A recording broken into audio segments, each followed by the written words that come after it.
Hello and welcome. Nate from Userlytics here. Thank you for joining. Today I'm going to be taking you through the 3 steps to your first usability study. Maybe you're new to user experience. Maybe you're on the design side and you're finally trying out a little research for yourself. Maybe you're a product manager or all of the above. Okay, great. So let's go ahead and jump in. The first thing we're going to do is we're just going to cover the agenda for today, right? So 3 steps, very easy steps, and each of them has just a couple of notes below. So first we're going to create the study. We're going to then run the study and then obviously gather the insights and share them out. But today, we're just going to be giving you, again, the overall framework that you need to be aware of. All right, so first we need to actually create the study. So a couple of things before you just start diving in and creating different tasks and activities for participants. And the first is going to be identify your desired outcomes. We need to understand what the problem is that we're trying to uncover through the research. Right? So if you're testing like a live website, maybe an app, what is the problem that maybe your business stakeholders are concerned with? Maybe it's conversion. Maybe it's people aren't navigating the site well, or they're not understanding the information. So what we're going to do is we're going to identify those problems in order to understand how we need to build the study itself. Okay, not all studies are going to be run directly on an asset. Maybe you're doing a little bit of generative research. Maybe you haven't begun the design process yet. So no problem. Still want to understand what's the goal of the study, right? What do we want to get out of the research that we run? All right, next we want to outline the hypothesis. Now, this isn't mandatory for every single study, but it is generally a good idea to have a hypothesis of, again, what we think the issue of the problem is, because that's going to allow us to test against something and give us more targeted insights, right? If we have absolutely no idea and we're just throwing questions out there, we're going to get very random and general feedback, and that's okay in certain situations, but generally, right, try to have a hypothesis of why we think something's happening, and we're going to test against that. Okay, so at the bottom, having a clear goal for your study is really just going to ensure that we get actionable insights, right? The information and feedback we get from participants is relevant to what we're actually trying to uncover in the research. All right, moving right along. Next, we're going to actually build the script. This is really the fun part. We get to design the study that our participants are going to take. So again, these are just a couple of best practices. It's not the end all be all. Use these as you see fit in your study. These are just things that I've really uncovered from reviewing thousands of test scripts from all the clients that I've worked with as they've built their studies in our platform. So first, we just want to ease participants in. This is really important. I've always seen some clients will just drop participants directly into feedback, right? If it's unmoderated, we're just going to drop them right into the asset, and they're going to immediately have to start giving feedback on what they see. Or maybe in a moderated session, people just start hammering participants' questions right out the gate. Try not to do this. Try to ease them in. Try to, if it's moderated, give them some softball questions, have them talk about themselves a little bit, warm them up. If it's unmoderated, right, just kind of explain what they're going to be doing during the study. And then later, right, we're going to direct them to the asset, and we're going to actually start giving them some direct questions and instructions, right? So this is really just helpful for the participant. It's going to help them give you better feedback either way. Next is really a quote that I love. It came from one of the people on our professional services team, right? But you just want to UX your test script, right? You're a UX researcher, maybe a designer, maybe you're not directly on the UX department, but you're building assets and digital tools that your clients and customers are going to use. And you're building those around UX and customer user-centric ideas, right? But do that with your test script as well. Make sure the instructions are really clear, well-defined, right? Stay away from big bricks of text that are hard for people to read. Use lots of bullet points. Make it very clear what you want participants to do. So again, they can give you their best feedback as well. And the last one is a personal one I really like to include. Again, this isn't necessarily mandatory, but include a mixture of both qualitative and quantitative data in your study. And it really gives you a nice diversity of insights, right? Stakeholders, right? Especially people not in UX, they're going to likely respond to both, whether they're left-brained or right-brained, whether the data makes more sense, or maybe they like to understand the emotions of participants. So try to include a little bit of both.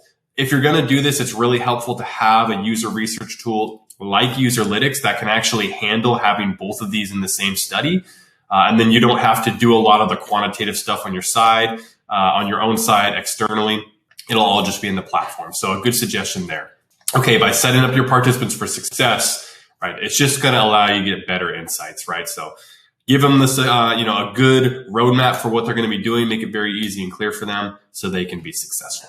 Hey, real quick, Nate from Userlytics here. Thank you so much for watching the video. Just wanted to say if you need help building your UX studies or you want to scale your UX research team, email me right now at nbrown@userlytics.com so that we can get connected. I'm always here to help and it's free to get started. Now let's get back to the video. All right, moving right along here, user recruitment, right? So we've built the study. We're ready to actually get participants and actually have them participate and take our study. So we need to find them, all right? Two just best practices for you. First, around the number of participants. Now, again, this is really more relevant to a qualitative study. If you're doing like a user survey, like an email survey, you're going to want a lot more participants. So this isn't really so much geared towards that. But if you're doing a qualitative study where you're having participants be recorded and you're going to be watching that back, you don't necessarily want to have to watch 50 or 100 videos in one sitting. So it's best to have between 5 and 20. Now, if it's a moderated study, live interviews, 5 to 10 participants. What this is going to allow you to do is really get a good depth of field, depth of feedback, a variety. But on a moderated study, since you're getting a lot more detailed and in-depth with the participant, you don't need to have a ton of people. So 5 to 10 is a really good marker to shoot for on moderated testing.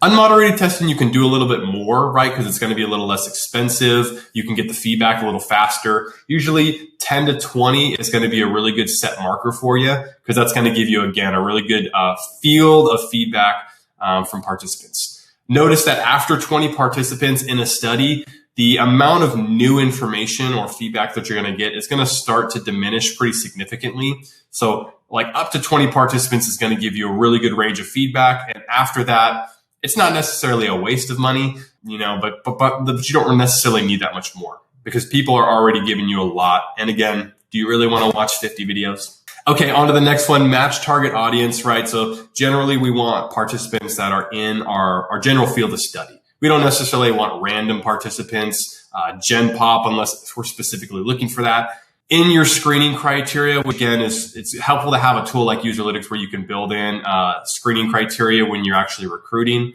and we can do that for you, right? But again, maybe they're actual clients of yours, or maybe you're using a third party to recruit. Just make sure those participants are generally relative to your field and your target market. All right, carefully recruiting. It's going to get you the right participants, which again is just going to help the insights you get because they are people that are relevant to your asset or your field. All right, now we conduct the research. Now, again, there's lots of different ways that we can conduct research and run usability studies, but generally, right, especially with a tool like Userlytics, unmoderated testing and moderated testing are going to be your main two. Unmoderated testing, if you don't know, is just simply the participants by themselves. This is really best for quick, iterative testing, right? So we build a study, launch it, and within 24 hours, we have all the results, and the next day we can log in and we can see all of the results. So fast, efficient, also a little less expensive on the unmoderated side. Moderated testing is going to take a little longer. It's going to require a little more expertise. So again, if you're just starting out in UX, you probably want to start out with unmoderated testing. And then as you build your expertise and maybe do a little training, moderated testing is great to jump in. But moderated testing is going to allow you to get much more in-depth feedback because in the session, you can follow up. So for example, they go a certain route or they do something you weren't expecting. You can immediately ask them, hey, why did you take that route? Why did you do this or that? And you're not necessarily going to be able to do that as much in unmoderated testing because you're not in the session with them. All right. Now, again, lots of different ways, pros and cons of both. Choose the option that best fits both the timelines, like how fast do we need this research to be completed, and also what are our general goals of the study. All right, congrats. You finished the study. Now it's time to analyze some research. Let's check out what these participants did, review the recordings, pretty simple stuff here. You're going to want to take notes and also create clips that you can share with your stakeholders, right? Really analyze the user's behaviors. Don't necessarily take everything at face value. If you find a cool insight, and again, it's happening across multiple participants, really try to think about like, why is it happening? Maybe it's something that we want to test a little deeper on a future study. Having a platform like Userlytics is going to be super key at this point because, again, it's going to allow us to create those notes, create those video clips, and share those out much faster than trying to do that ad hoc with a bunch of different tools. All right, next is note the pain points, right? Important to understand the problems that happen. Where did people struggle? Where did they express frustration?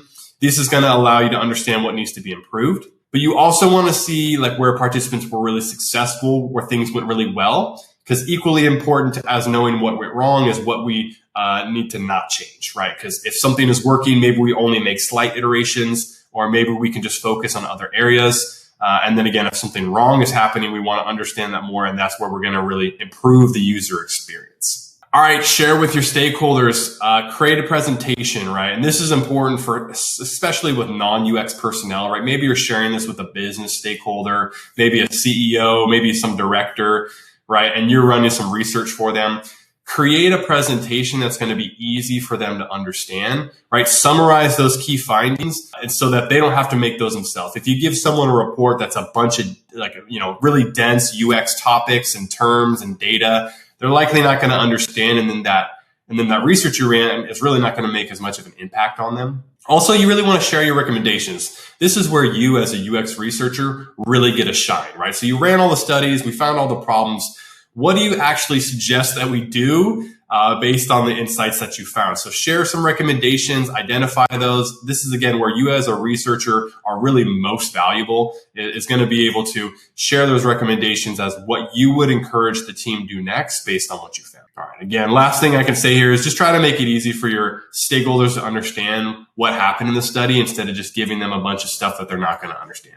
All right, let's see here. Next, we have the next steps. Okay, so the study is complete. We ran all the insights. We shared all the insights with the team. What do we do now, right? We don't want to just run a study and have all these great findings and then not do anything with it. So we want to make design improvements. We want to review what happened, right? We make some recommendations and then actually go and make those improvements. Normally, you would be handing this off to maybe a designer, maybe someone on the team who's built like a web designer or something, or maybe like an IT team. But, even if this is like yourself, you're coming in here, you're the only person on the research team, right? Make some design improvements based on what you found in the study. Again, this is really where you shine as a UX researcher. Here's our recommendations, and here's how we move forward. But don't forget to not test again, right? Because we don't just want to run one study, make some findings, make some changes, and think that it's going to be good forever.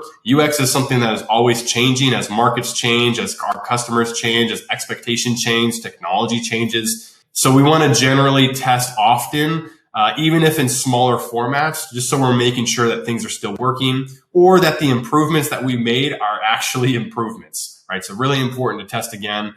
Iterative design is going to forever be a thing. UX research is going to really never go away. We're always going to need to make sure that our participants, or I should say our clients, are having a good user experience. All right, so that's it for me today. I hope this was helpful for you. Again, if you're interested in connecting with me, maybe you want some help on some research that you want to run, maybe you need a platform to conduct research in, Userlytics offers a free study to new clients. So reach out to me. My email is nbrown@userlytics.com, or you can message me on any of my social media. If you're just looking for some more free content, check out the rest of my YouTube, or you can see my blog at uxnate.blog. Again, that's uxnate.blog, and I have lots of free articles and other videos that you can find there. Hope this was helpful. Reach out to me if you need anything, and I'll see you on the next one. Congratulations, you made it to the end of the video. I hope it was super insightful for you. Just wanted to say one more time, if you needed help with anything related to UX, email me at nbrown@userlytics.com so we can get connected. Now, until the next video, I hope you have the best day ever.